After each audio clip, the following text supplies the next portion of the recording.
বাইরের গরম থেকে স্টোরে ঢোকা মাত্রই এত পরিমাণে গরম লাগছে যে একটু ঠান্ডা জল খেতে ইচ্ছে হচ্ছে। ভাবলাম শুধু ঠান্ডা জলই কেন খাবো, একটু ডিটক্স ওয়াটারও বানানো যাক। কিন্তু কি করবো, এখানে তো আর ফ্রিজ নেই, তাই এসি তো আছে, এসিতেই চট জলদি জল ঠান্ডা করে নেবো। Hello everyone, welcome to my daily blog. আজ আমি বানাবো ডিটক্স ওয়াটার। বাইরে থেকে এসে এত গরম লাগছিল, এটা গরমেও খেতে ভালো লাগে আর এমনি তো রেগুলার খাওয়াই যেতে পারে। তার জন্য দেখো বেশি কিছু না, আমার কাছে যে বোতলটা ছিল এটা তো আমি নিয়ে নিয়েছি। এবার ওর ভেতরে 1.5 চামচ মতন চিয়া সিডস দিয়েছি, তারপরে দিয়ে দিয়েছি শসার ছোকলায় শুদ্ধ শসা স্লাইস স্লাইস করে কেটে।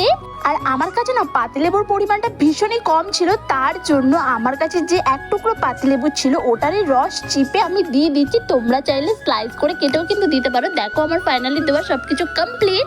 এইবার এই বোতলটাকে পুরো জলে ভর্তি করে নিতে হবে। আর এখানে একটা ভুল হয়ে গেছে, চিয়া সিডসটা না জল দেওয়ার পরে দেওয়া উচিত ছিল, তার জন্য দেখো একদম নিচে লেগে গেছে। কিন্তু কোনো ব্যাপার না, এটা পরে এমনি ঠিক হয়ে যাবে।